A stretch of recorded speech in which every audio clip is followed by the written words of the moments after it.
Hasan terlonjak dari tidurnya. Suara teriakan itu membuat jantungnya berdetak cepat. Ia segera bangkit dan berlari menuju kamar mandi yang berada di ujung kamar. "Ya Allah, Dek, kamu kenapa?" Hasan membelalak melihat Ratih terduduk di lantai kamar mandi. Tubuhnya menggigil, wajahnya merah penuh cakaran, dan tangannya tak henti menggaruk kulitnya sendiri. "Gatal, Mas. Gatal banget. Aku gak tahan." Ratih terisak, suaranya parau. Kuku-kukunya mengoyak kulit pipinya, menimbulkan luka merah yang mulai basah. "Kamu pakai apa? Skincare baru?" tanya Hasan panik, menahan tangan istrinya agar berhenti menggaruk. "Enggak, aku pakai yang biasa, tapi rasanya kayak digigit ribuan semut, panas, gatal, perih." Ratih menjambak rambutnya sendiri. Tubuhnya gemetar hebat. Hasan memeluknya erat, mencoba menenangkan. Tapi Ratih meronta. "Mas, lepasin. Aku harus garuk. Aku harus garuk." Teriakannya menggema, matanya membelalak, hampir tak berkedip. Hasan melihat luka-luka di leher dan lengan istrinya mulai bernanah. Bau anyir samar tercium. "Dek, cukup. Sekarang juga kita ke dokter. Ganti baju ya, aku temani." "Ah!" Ratih kembali menjerit, menggaruk wajahnya dengan gerakan cepat, seolah ingin mengelupas kulitnya sendiri. "Ya Allah, sabar ya sayang. Kita pergi sekarang." Hasan segera mengambilkan pakaian dan menarik Ratih keluar dari kamar mandi. Tapi pandangannya tak bisa lepas dari bercak-bercak merah di lantai. Beberapa saat kemudian, Hasan dan Ratih tiba di sebuah rumah sakit ternama di Surabaya. Ratih langsung dilarikan ke ruang pemeriksaan kulit. Wajahnya penuh luka. Kuku-kuku tangannya berlumur darah segar yang terus mengucur dari bekas garukan. Tak lama, seorang dokter keluar dari ruang periksa dengan wajah tenang namun bingung. "Bagaimana keadaan istri saya, Dok?" tanya Hasan cepat. Suaranya cemas. Dokter menghela nafas. "Dari hasil pemeriksaan kami, kondisi kulit istri Bapak sebenarnya normal. Tidak ada alergi atau infeksi yang terlihat secara medis. Bahkan, sampel skincare yang digunakan juga aman." Hasan menatapnya tak percaya. "Tapi istri saya merasa gatal luar biasa, Dok. Kulitnya sampai luka-luka, bahkan bernanah." Dokter berpaling pada Ratih yang masih duduk di sudut ruangan. Tubuhnya meringkuk, tangan tak berhenti menggaruk wajah dan lehernya. "Bu Ratih, sebelumnya Ibu makan sesuatu yang berbeda? Ayam mungkin, seafood atau makanan baru?" tanya dokter sambil mencatat. Ratih menggeleng cepat. "Enggak, Dok. Pagi ini saya bahkan belum makan apa-apa," jawabnya dengan suara serak. Darah menetes dari dagunya. Luka di pipi kirinya menganga, dan bau anyir mulai memenuhi ruangan. "Kalau begitu, saya berikan resep antihistamin dan salep topikal. Tapi kalau tidak membaik dalam 3 hari, Ibu perlu tes darah lengkap ya," ucap dokter dengan nada hati-hati. Hasan hanya mengangguk lesu. Ratih masih menggaruk. Wajahnya tampak kosong, namun tubuhnya gelisah. Garukan tangannya makin brutal. Kuku panjangnya menyayat kulit dengan cepat. "Aduh, Mas, gatal banget," rintihnya dengan suara tertahan. "Sabar sayang, nanti kita tebus obatnya sekarang juga," kata Hasan sambil menggenggam tangan istrinya. Beberapa menit kemudian, dokter menyerahkan secari kertas resep. Hasan meraihnya dan membantu istrinya berjalan menuju parkiran. Di dalam mobil, Hasan menyalakan mesin, tapi pikirannya berkecamuk. "Sayang, kamu yakin gak salah makan semalam?" tanyanya sambil melirik istrinya yang masih terus menggaruk lengan. "Aku yakin, Mas. Semalam cuma makan sayur asem, ikan lele, tempe, sama sambal, biasa aja kok." Hasan menatap wajah Ratih yang kini dipenuhi luka dan darah kering. "Ini gak masuk akal. Gatalmu ini aneh sayang, bukan alergi biasa." Ratih hanya diam. Tapi di bawah kerah bajunya tampak selai kulit terkelupas, menggantung tipis seperti akan copot. Hasan menoleh, menahan nafas. "Sayang, minum dulu obatnya," ucap Hasan lembut, menyodorkan 2 butir kapsul putih di telapak tangannya. Ratih menatapnya tajam. "Mas, aku gak mau minum obat itu lagi." "Kenapa?" Hasan mengerutkan kening. "Kan udah hampir 3 hari kamu rutin minum, setidaknya ada perubahan kan?" "Gak ada perubahan, Mas." Suara Ratih meninggi. "Gatalnya malah makin parah. Badanku kayak dibakar dari dalam." Hasan menghela nafas, berusaha tetap tenang. Ia duduk di tepi ranjang, menatap wajah istrinya yang kini penuh luka dan kulit mengelupas. "Sayang, semua butuh waktu. Obat juga gak langsung sembuh. Aku mohon, kamu minum dulu ya." Ratih mendesis. Dengan gerakan kasar, ia menyambar obat dari tangan Hasan, lalu melemparkannya ke lantai. "Aku bilang aku gak mau!" teriaknya. Tubuhnya langsung bangkit dari tempat tidur. Rambutnya berantakan, matanya merah dan sembab. "Kalau kamu terus maksa aku, lebih baik aku pulang ke rumah orang tuaku." Hasan tercekat. "Ratih, aku cuma pengen kamu sembuh sayang. Aku gak berniat nyakitin kamu." Ratih melangkah cepat menuju pintu, tapi terhenti di ambang kamar. Tubuhnya gemetar, tangannya mencakar lehernya yang merah padam. "Kalau kamu memang pengen aku sembuh," katanya pelan tapi tajam, "jangan paksa aku minum obat itu.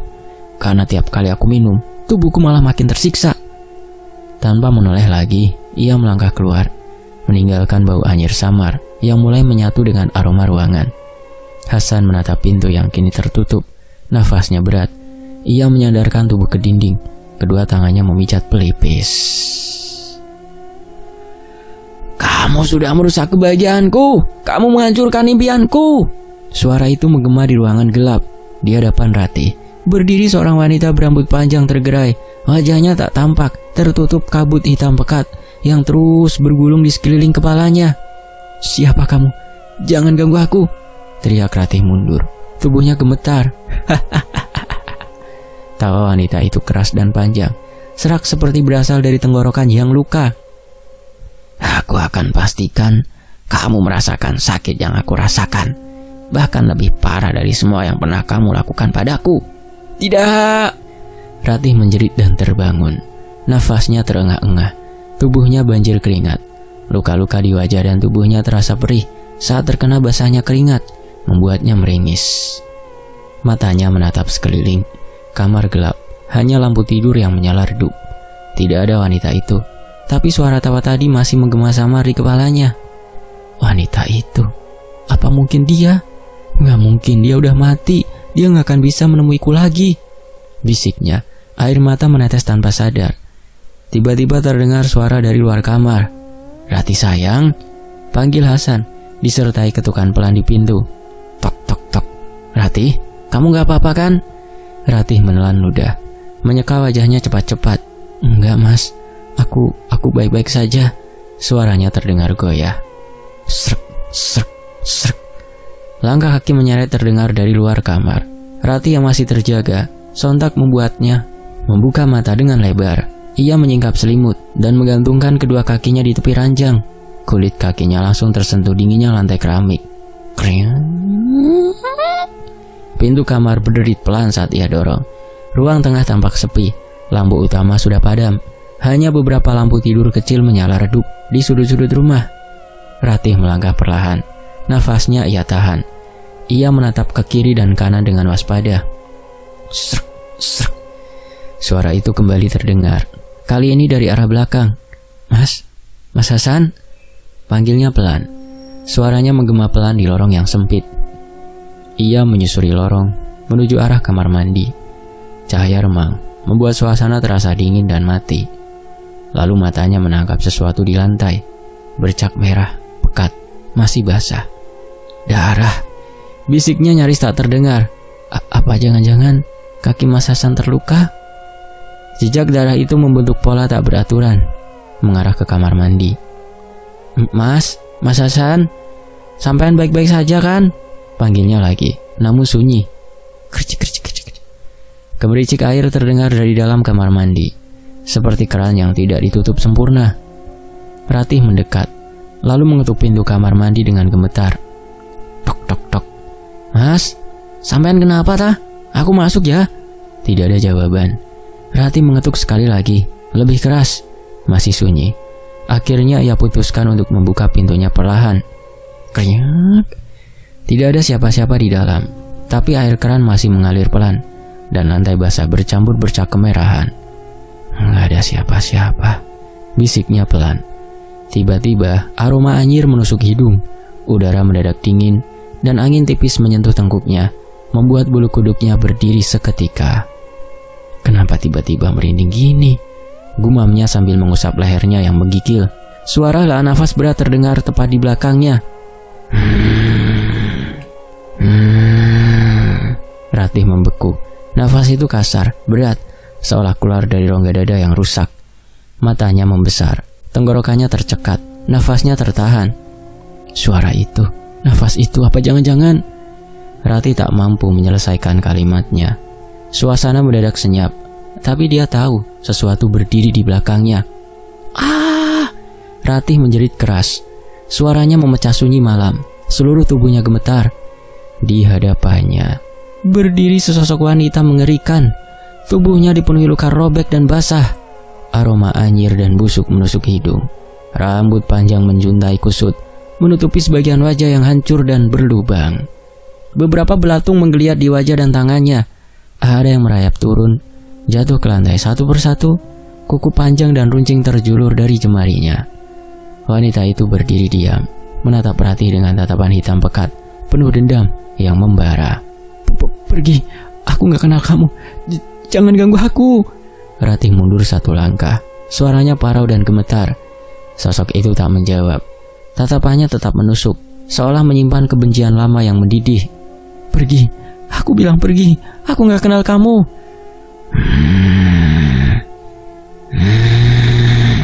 Suara nafas berat terdengar dari kerongkongan wanita itu. Terdengar basah dan rusak. Tiba-tiba wajahnya bergerak cepat, mendekat ke wajah Ratih, hanya berjarak beberapa sentimeter. Nafas busuknya menyapu hidung Ratih, hangat, amis, dan membusuk. Ah! Ratih berteriak lebih kencang lagi, menutup wajahnya dengan kedua tangan. Sayang, kamu kenapa? Suara Hasan terdengar panik dari arah pintu. Pergi, aku gak kenal kamu. Jangan ganggu aku. Ratih memekik. Tubuhnya meringkuk di sudut ruangan. Tangannya mencengkeram kepala. Ratih sayang, ini aku, Hasan, suamimu. Hasan berlutut, mencoba menyentuh tangan Ratih. Ia menggigil melihat istrinya seperti itu. Tapi Ratih tak mendengar. Pergi, jangan dekati aku gak kenal kamu. Ratih, Hasan meninggikan suara, mengguncang bahunya. Ratih tersentak. Matanya membelalak, nafasnya mengguruh. Ia menoleh ke kanan dan kiri, menelusuri ruangan dengan tatapan liar. Sayang, kamu kenapa? Tanya Hasan lembut. Aku gak apa-apa. Barusan cuma ada tikus lewat, katanya tergagap, berdiri cepat dan menyeka keringat dingin di dahinya. Aku mau istirahat dulu. Hasan menatap heran. Tikus? Sejak kapan di rumah ini ada tikus? Dan apa mungkin cuma karena tikus kamu sampai seperti itu? Ratih tidak menjawab. Ia berlalu begitu saja. Tapi nafasnya masih tersengal dan matanya terus melirik ke sudut ruangan, tempat di mana sosok itu tadi berdiri. Ini pasti cuma mimpi, cuma halusinasi. Gumam Ratih begitu masuk ke dalam kamar. Langkahnya gontai. Dia nggak mungkin ada di sini. Suaranya bergetar, lebih seperti meyakinkan diri sendiri daripada menyatakan fakta. Ia duduk di tepi ranjang. Tangan kembali menggaruk wajah dan lengannya tanpa henti. Gatal ini nyiksa banget. Aku nggak bisa terus kayak gini. Ratih menunduk, nafasnya berat. Di ujung jarinya, darah mulai menempel. Malam itu, matanya tak kunjung terpejam. Ia hanya duduk menatap langit-langit. Wajahnya pucat, pandangannya kosong. Ah! Teriakan nyaring menggema dari kamar tamu. Hasan yang masih terlelap sontak terbangun. Jantungnya berdetak kencang. Ia bangkit dan bergegas menuju sumber suara. Kamar tempat Ratih tidur selama ini. Ratih, Ratih, ada apa? Serunya panik. Tangannya mengetuk pintu dengan hati-hati, namun mendesak. Dari balik pintu terdengar suara Ratih yang tersengal, diselingi isak tangis. Mas, gatal. Seluruh tubuhku makin gatal. Sakit. Hasan tak membuang waktu. Ia dorong pintu itu perlahan. Bau busuk langsung menyeruak, menusuk hidung. Matanya membelalak. Ratih duduk di sudut ranjang. Tubuhnya gemetar hebat. Kulitnya yang dulu halus, kini berubah mengerikan. Dipenuhi luka-luka garukan dalam, berdarah dan bernanah. Cairan kekuningan mengalir di beberapa bagian. Kuku-kukunya penuh noda darah. Rambutnya acak-acakan. Wajahnya pucat dan penuh ketakutan. Ya Allah, desis Hasan, nyaris tak percaya dengan apa yang dilihatnya. Ratih menatapnya dengan mata basah. Nafasnya tersengal. Aku gak kuat, Mas. Tolong aku. Ayo kita ke rumah sakit sekarang. Hasan mendekat, mencoba meraih tangan Ratih. Suara tangisan lirih namun menyayat terdengar di tengah malam yang sepi. Hasan yang sedang memainkan ponselnya di atas ranjang langsung menoleh. Alisnya mengernyit. Ratih, apa dia terbangun? Gumamnya pelan, menatap pintu kamar yang masih tertutup rapat. Ia meletakkan ponsel dan berdiri. Langkahnya pelan menyusuri lorong menuju dapur. Arah datangnya suara tangis itu. Saat sampai di ambang pintu dapur, langkah Hasan terhenti. Cahaya lampu dapur remang-remang, tapi cukup untuk memperlihatkan sosok wanita berdaster putih bermotif bunga. Ia berdiri membelakangi Hasan, tubuhnya menghadap ke arah wastafel. Rambutnya terurai panjang, dan bahunya tampak bergetar oleh isak tangis. Ratih, panggil Hasan pelan. Kamu udah bangun? Kenapa nangis? Aku siapkan obat dari dokter ya. Tak ada jawaban. Tangis itu justru terdengar semakin dalam, menggema pelan di ruang sempit. Hasan mendekat, tapi langkahnya melambat saat mencium sesuatu yang tak biasa. Aroma bunga setaman dan asap kemenyan menguar samar dan berputar di udara. Hasan mengernyit, tenggorokannya terasa kering. Ratih, sayang, kamu kenapa? Ucapnya lebih pelan, hampir berbisik. Ia melangkah lebih dekat. Sosok itu masih membelakanginya, tak bergerak. Hanya isak tangis yang terdengar, lirih dan penuh luka. Sayang, Hasan mencoba menyentuh bahunya, tangannya gemetar. Sosok itu tetap tak menanggapi, bahkan tubuhnya tak bereaksi sedikit pun. Tangisnya terus mengalun, seolah berasal dari tempat yang jauh dan dalam. Mas, kamu ngapain di situ?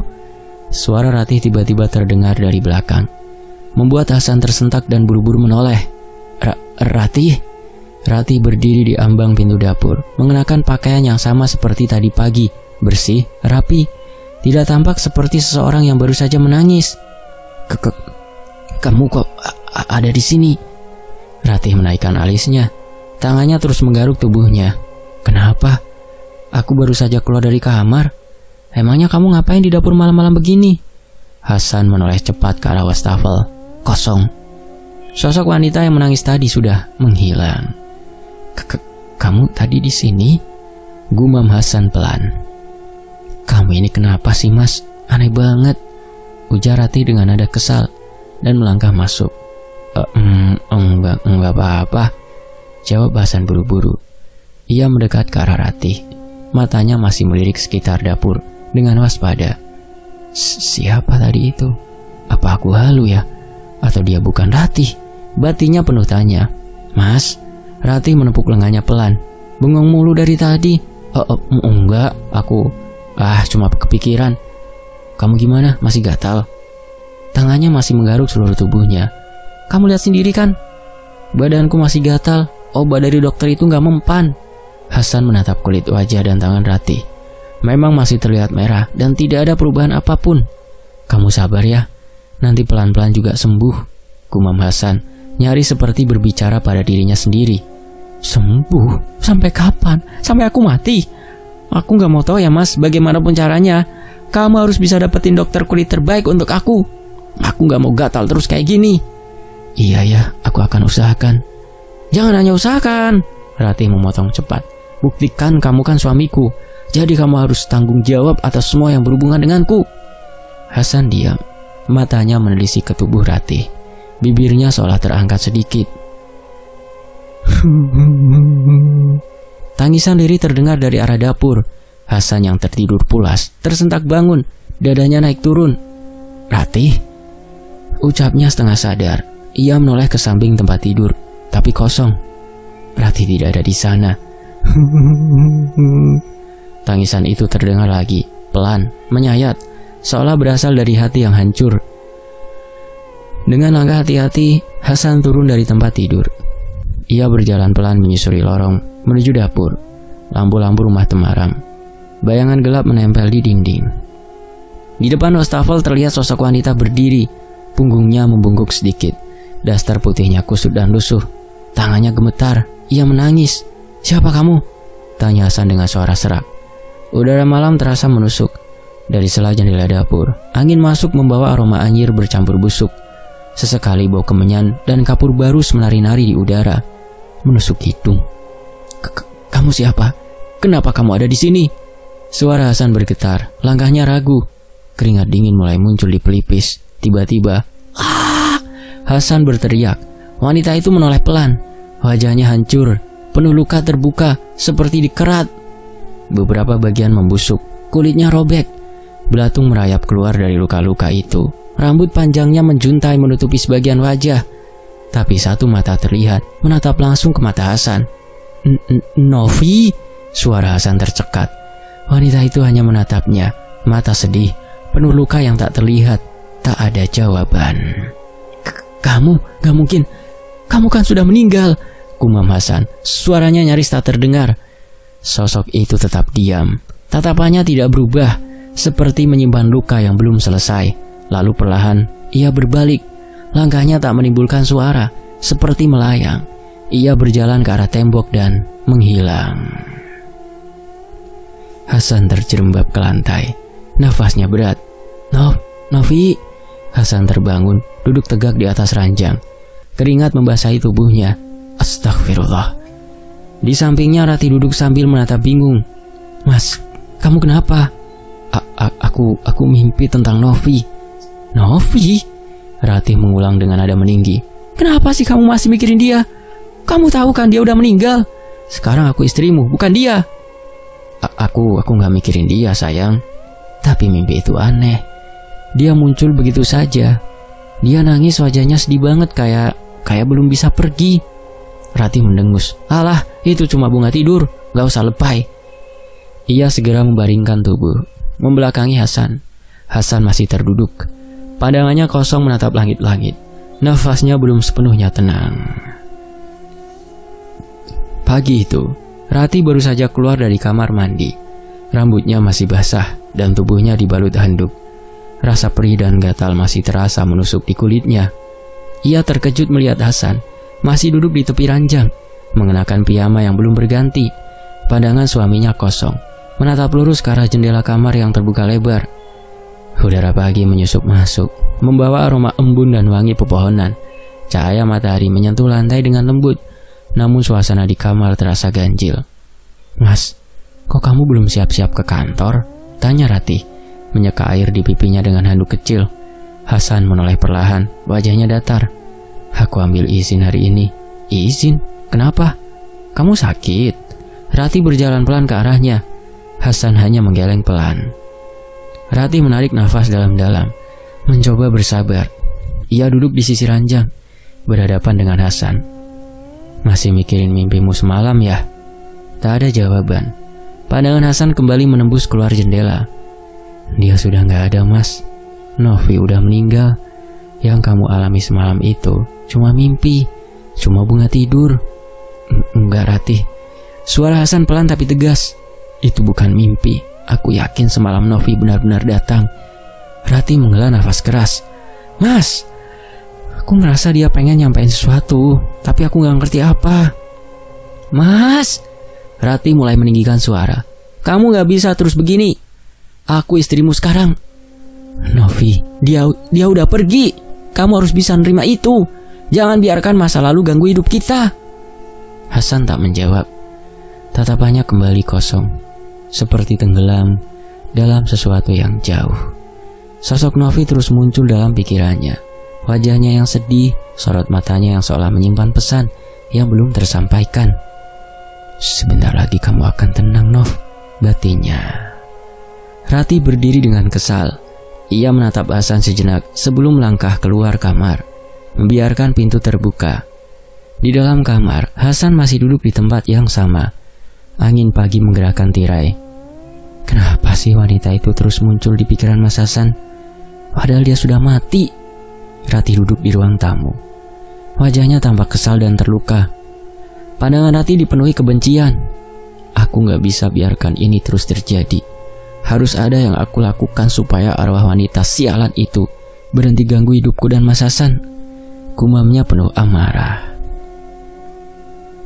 "Kamu mau kemana, Mas?" tanya Ratih saat melihat Hasan sudah rapi berdiri di depan pintu. "Aku mau ke rumah teman, menenangkan diri sebentar," jawab Hasan sambil melangkah mendekati Ratih yang duduk di sofa. Ia mengecup kening istrinya dengan lembut. "Kamu makan di rumah malam ini atau enggak?" "Iya sayang, aku makan di rumah. Kamu masak yang enak ya." Ratih hanya tersenyum. Hasan pun segera keluar rumah. Begitu pintu tertutup, senyum di wajah Ratih menghilang. "Menenangkan diri ya," ucapnya lirih. "Kamu pikir aku nggak tahu? Kamu pasti cari tahu soal istri sialanmu itu kan?" Ia bersedekap, matanya tajam menatap pintu yang baru saja tertutup. "Tapi percuma, kamu gak akan dapat apa-apa selain kenyataan kalau Novi meninggal karena sakit." "Ah!" teriakan terdengar dari arah dapur, memecah kesunyian malam. Mas Hasan!" teriak Ratih. Tangannya dengan liar menggaruk seluruh tubuhnya. Ratih yang saat itu sedang memasak di dapur, tiba-tiba merasakan sensasi gatal, panas, dan perih di seluruh tubuhnya. Mas Hasan!" Sendok kayu di tangannya terjatuh. Dengan cepat ia berlari ke arah ruang tamu. Hasan berdiri di sana. Tubuhnya tegang. Matanya menatap lurus ke arah dinding tepat ke foto pernikahan mereka yang tergantung di sana. "Mas, tubuhku tiba-tiba terasa gatal lagi." Ratih terus menggaruk tubuhnya. Ia melangkah perlahan mendekat. "Mas, kamu harus bawa aku ke dokter lagi, yang spesialis. Aku gak mau terus seperti ini." Hasan tak menoleh. Tangannya menunjuk tajam ke arah foto-foto dinding. "Ke dokter? Untuk apa? Untuk menyembuhkanmu?" Hasan tersenyum kecil. Wajahnya menoleh ke arah Ratih beberapa saat. "Percuma, tidak akan bisa." Ratih mengerutkan kening. Tangannya masih sibuk menggaruk tubuhnya yang gatal. "Mas, apa maksudmu? Aku istrimu, jadi kamu harus bertanggung jawab atas diriku." Hasan menoleh cepat. Matanya merah. Wajahnya diliputi kemarahan dan kebingungan yang dalam. "Istri?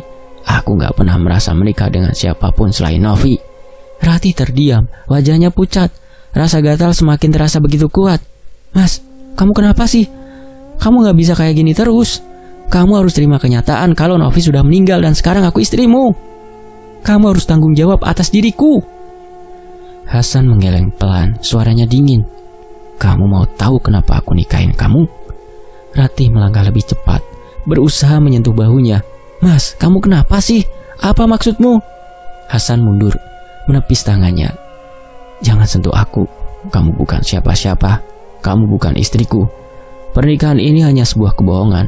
Kebohongan yang aku ciptakan untuk menghancurkanmu, untuk membalaskan dendam istriku." Ratih berdiri terpaku, wajahnya berubah. Ada sesuatu dalam sorot matanya, bukan keterkejutan, tapi kegelapan yang selama ini tersembunyi. Hasan menatapnya lekat-lekat. Kini hatinya dipenuhi lebih dari sekedar kemarahan, ada ketakutan. Ratih segera masuk ke dalam kamar. Ia membanting pintu kamar dan menguncinya rapat. "Sial!" hardiknya. Nafasnya memburu. Ia berjalan mondar-mandir di kamar yang hanya diterangi lampu kuning remang. Bagaimana mungkin dia bisa tahu semuanya? Ia meremas rambutnya, lalu duduk di pinggir ranjang. Tangannya mencengkeram sprei. Wajahnya penuh amarah, bercampur takut. Rasa gatal masih terasa menusuk di kulitnya. Tiba-tiba, suara nafas berat dan serak terdengar dari belakang, seperti seseorang sedang berdiri. Terlalu dekat. Ratih membeku, bahunya naik turun. Ia menoleh perlahan ke belakang. Tak ada siapa-siapa, hanya lemari tua yang setengah terbuka. menganga seperti mulut menanti. "Novi," gumam Ratih. Suaranya mencoba tegas, tapi terdengar rapuh. "Aku gak takut padamu." Ia berdiri menatap bayangannya sendiri di cermin rias. "Kamu pikir dengan menakut-nakutiku, kamu bisa mengusirku dari hidup Mas Hasan?" Ratih tertawa pelan, tapi tawanya serak dan hambar. "Kamu sudah mati, dan tempatmu di dalam tanah." Namun saat ia menatap kembali ke cermin, bayangannya tersenyum sendiri, padahal bibir Ratih diam. Dari belakang cermin, suara nafas berat kembali terdengar lebih dekat, lebih dingin, seolah ada sesuatu yang ingin keluar dari balik kaca. Tawa tipis dan nyaring menggema di dalam kamar. Bukan suara manusia biasa, terdengar seperti datang dari celah-celah dinding yang lembab dan tua. Wajah Ratih langsung pucat, nafasnya memburu. Matanya liar menatap ke segala penjuru kamar. "Siapa di sana?" teriaknya. Namun tawa itu hanya makin keras, seperti mengejek, seperti suara seorang perempuan yang tak lagi hidup. Langit-langit kamar mendadak berderit pelan. Lampu redup bergoyang pelan tanpa angin. Suhu ruangan menurun drastis, dingin menjalari tengkuk Ratih. Ia mundur perlahan ke arah pintu.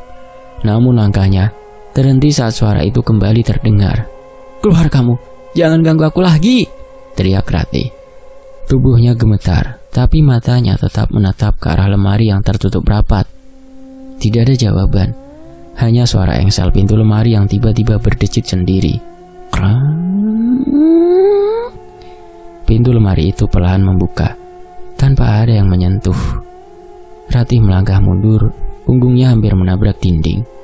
"Aku gak takut, kamu sudah mati Novi. Kamu cuma arwah yang gak tahu diri." Tiba-tiba lampu kamar berkedip hebat. Suara tawa itu terdengar lagi, kali ini lebih dekat. Ratih menjerit kecil. Sosok bayangan hitam berdiri di dalam lemari. Perlahan ia melangkah keluar, menyeret jejak basah seperti darah di lantai. Langkahnya tak bersuara, tapi seluruh ruangan terasa bergetar. Apa yang kamu mau?" Ratih memaksa suaranya keluar, meski tenggorokannya tercekat. Sosok itu berhenti di depan cermin. Tidak ada pantulan di kaca. Ratih berteriak histeris. Kedua tangannya mencengkeram rambutnya, matanya terpejam kuat. "Pergi, jangan ganggu aku, jangan dekati aku!" Pintu kamar mendadak terbuka keras. Hasan berlari masuk. Nafasnya memburu. "Ratih!" ucapnya saat melihat istrinya terduduk di lantai. Tubuhnya gemetar hebat. "Ratih, ini saatnya kamu jujur. Kamu akui apa yang sudah kamu lakukan kepada Novi." Ratih menoleh perlahan. Tapi begitu matanya menangkap wajah Hasan, ia malah menjerit lebih kencang. Wajah itu bukan wajah Hasan, bukan suaminya. Mata Ratih membelalak. Tubuhnya mundur merangkak ke pojok kamar. "Jangan mendekat, pergi, pergi!" Hasan berdiri di dekat Ratih dengan begitu tenang. Ia seolah ingin bersuara, tapi suara yang terdengar di telinga Ratih berubah menjadi serak, parau, seperti suara dari liang kubur. Wajahnya berubah. Kulit wajah itu tampak membusuk, berwarna kehijauan seperti daging yang sudah lama terendam air. Dari ujung matanya merembes cairan hitam pekat, dan kedua bola matanya kosong, gelap, tidak memiliki bola mata manusia. Mulutnya robek hingga ke pipi, dan dari dalamnya keluar belatung yang menggeliat turun ke dagu. "Ratih!" Suara itu bukan suara Hasan, tapi suara wanita yang sudah mati. "Pergi kamu, aku gak akan meninggalkan Mas Hasan. Aku mencintainya jauh sebelum kalian menikah." Ratih menjerit lagi, menggigil hebat. "Demi mendapatkannya, aku rela membayar mahal. Aku bayar seorang dukun untuk mengirim santai bangka buatmu." Hasan membeku di tempat. Santet bangkai. Matanya menatap Ratih yang terus meracau tak karuan. "Akhirnya kamu buka semuanya. Kamu buka sendiri kebusukanmu." Ratih tak mendengar. Ia hanya melihat Novi, mayat Novi, berdiri dengan baju bernoda darah. Wajahnya hancur dan aroma busuk tercium dari tubuhnya. Tubuhnya mengambang sedikit dari lantai. "Aku sudah bayar segalanya. Aku yang berhak atas Hasan, bukan kamu." "Kamu gak bisa memiliki seseorang dengan cara kotor, Ratih." Suara Hasan serak, seolah suaranya tercekat di tenggorokan. Ratih menunduk, tubuhnya gemetar. Tapi di balik wajah ketakutannya, ada sesuatu yang menyeramkan. Senyum kecil yang melintas cepat di ujung bibirnya, seperti ia merasa puas telah mengucapkannya. Aku cuma ingin kamu jadi milikku. Suaranya bergetar. Kamu terus-terusan menyebut nama Novi, bahkan setelah dia mati. Hasan melangkah mundur. Jantungnya berdegup kencang. Ia melihat Ratih dengan tatapan tak percaya. Kamu tega mengirim santet bangkai itu kepada Novi sampai dia meninggal? Bahkan aku gak sempat untuk membawanya berobat. Ratih mengangkat wajahnya perlahan. Matanya tampak kosong. Namun dalam kegelapan matanya ada kilatan kebencian yang mendalam. Itu santet bangkai, Mas. Aku bayar mahal untuk itu, karena dia harus pergi dari hidupmu. Wanita itu harus mati. Astagfirullah. Astagfirullahaladzim. Hasan menjerit sambil memegangi kepala. Kepalanya seakan meledak oleh kenyataan yang baru saja ia dengar. Ia memutar tubuhnya, ingin menjauh dari Ratih. Namun langkahnya terhenti saat suara lirih terdengar di belakangnya. Kamu pikir kenapa dia bisa tiba-tiba sakit? Kenapa dia bisa tiba-tiba menderita, berbau busuk bahkan mati? Ratih menatap Hasan dengan tatapan tajam. Hasan menoleh perlahan. Ratih sudah berdiri. Wajahnya terlihat berbeda, lebih pucat. Matanya memerah, dan senyumnya kembali muncul, lebih lebar dari sebelumnya. Santet bangkai itu, Mas. Itu yang membuatnya hancur. Itu yang membuatnya meninggal pelan-pelan. Sekarang aku berhasil, Mas. Aku bisa menikah denganmu tanpa merebut dari wanita sialan itu. Setan, kamu main-main sama hal kayak gitu? Hasan menunjuk wajah Ratih dengan tangan gemetar. Kalau itu satu-satunya cara supaya kamu bisa jadi milikku, aku rela. Ratih berteriak, suaranya menggema. Namun terdengar ganda seperti ada suara lain yang berbicara bersamanya. Hasan terduduk, tubuhnya lemas. Aku gak nyangka kalau kamu bisa sejahat itu pada sahabatmu sendiri, Ratih, ucap Hasan. Matanya menatap Ratih dengan penuh dendam. Angin dingin tiba-tiba menerobos masuk ke kamar. Tirai jendela berkibar liar, meski semua jendela tertutup. Di cermin dekat lemari, wajah Novi muncul mengerikan, pucat, membusuk, darah menetes dari matanya. Ratih menjerit kembali, menutup mata. Aku gak takut padamu, Novi. Kamu sudah mati. Hasan hanya bisa terdiam. Tubuhnya menggigil dan pikirannya mulai remuk oleh kenyataan. Ya Allah, lindungi aku dari semua ini, kata Hasan. Keluar dari rumah ini, Ratih. Suara Hasan menggema di seluruh ruangan. Matanya memerah, rahangnya menegang, dan tangannya terkepal. Ratih berdiri terpaku, tubuhnya gemetar, tapi wajahnya masih menyimpan kegetiran. Mas, aku mencintaimu. Semua yang kulakukan karena cinta. Cinta? Kamu sebut itu cinta? Suara Hasan meninggi, matanya berkaca-kaca namun penuh kemarahan. Kamu membunuh istriku, wanita yang selama ini jadi sahabatmu, yang selama ini menganggapmu saudari sendiri. Ratih terdiam. Air matanya menetes. Namun Hasan tak peduli. Dia percaya sama kamu, Ratih. Dia selalu bilang kalau kamu satu-satunya orang yang bisa dia andalkan selain aku. Tapi kamu balas semua itu dengan racun, dengan santet. Ratih terisak. Aku mencintaimu, Mas. Aku gak sanggup lihat kamu sama dia. Hasan tertawa hambar, getir. Cinta? Cinta macam apa yang tega membunuh? Cinta apa yang berubah jadi dendam dan sihir? Sekarang kamu pergi, rasakan santet yang pernah kamu kirimkan ke Novi, seru Hasan. Suaranya bergetar menahan amarah. Tatapannya tajam, tak lagi sudi menatap wajah Ratih. Ratih menegang, mulutnya terbuka, namun tak ada kata yang keluar. Jadi semua ini? Iya, potong Hasan cepat. Aku mengirimkan santet yang sama. Rasa gatal, panas, perih yang kamu rasakan, sekarang itulah yang Novi alami dulu. Hari demi hari, ia menangis menahan sakit, Ratih. Sementara kamu tertawa puas melihatnya menderita. Ratih menggeleng. Air matanya jatuh semakin deras. Kamu jahat, Mas. Bagaimana bisa kamu tega melakukan ini ke aku, istrimu sendiri? Hasan tersenyum sinis. Kamu yang jahat, Ratih. Kamu yang menghancurkan hidupku. Kamu yang membunuh Novi secara perlahan. Kamu pikir aku akan diam saja melihat orang yang aku cintai sekarat karena ulahmu? Ratih merintih. Tubuhnya gemetar di lantai. Luka-luka di kulitnya makin parah dan bau busuk semakin menyengat. Hasan menatapnya lekat-lekat, dingin. Sekarang, pergi dari rumah ini. Aku tidak mau lihat wajahmu lagi di sini. Ratih menangis. Tapi Hasan tak peduli lagi.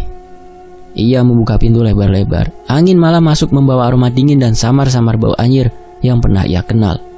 Pergi sebelum aku seret kamu keluar dengan tangan ini. Dengan langkah terseok, Ratih melangkah keluar. Di ambang pintu, ia menoleh sekali lagi.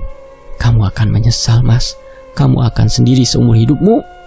Aku lebih baik sendiri daripada hidup dengan iblis. Pintu dibanting, Hasan berdiri lama di depan pintu yang kini tertutup rapat. Nafasnya berat, tubuhnya gemetar. Beberapa minggu kemudian, Hasan duduk di serambi rumah, membaca koran. Suara motor berhenti di depan rumahnya. Seorang tetangga menghampiri, Pak Dul, pria setengah baya yang sering membantu Hasan memperbaiki genteng rumah. Pak Hasan, apa Bapak udah dengar kabar Bu Ratih belum? Hasan menoleh cepat. Belum? Memangnya kenapa dia, Pak? Pak Dul menarik nafas panjang. Dia sekarang dirawat di rumah sakit jiwa di luar kota. Katanya tiap malam dia teriak-teriak nyebut nama Bapak dan Bu Nopi. Hasan terdiam. Badangannya kosong menatap langit. Kadang dia tertawa sendiri, kadang menangis sambil cakar-cakar wajahnya, dan dia terus ngomong soal bau busuk yang ngikutin dia kemana-mana. Hasan mengusap wajahnya pelan, lalu menatap tanah. Mungkin itu harga yang harus dia bayar. Suaranya pelan, lirih. Pak Dul duduk di samping Hasan. Suasana sunyi menyelimuti mereka. Angin sore berembus, membawa suara samar yang entah dari mana. Alhamdulillah, akhirnya semua selesai. Gumam Hasan pelan. Ia menatap langit pagi yang cerah. Angin sejuk menyapu wajahnya. Semoga ini cukup untuk membuat arwahmu tenang, Novi. Lanjutnya lirih. Matanya sedikit basah, namun kali ini bukan karena duka, melainkan rasa lega yang perlahan tumbuh setelah sekian lama hidup dalam bayang-bayang kesalahan dan tipu daya. Di dadanya ada ruang kosong yang perlahan menghangat. Bukan lagi luka, tapi kenangan yang mulai bisa ia terima.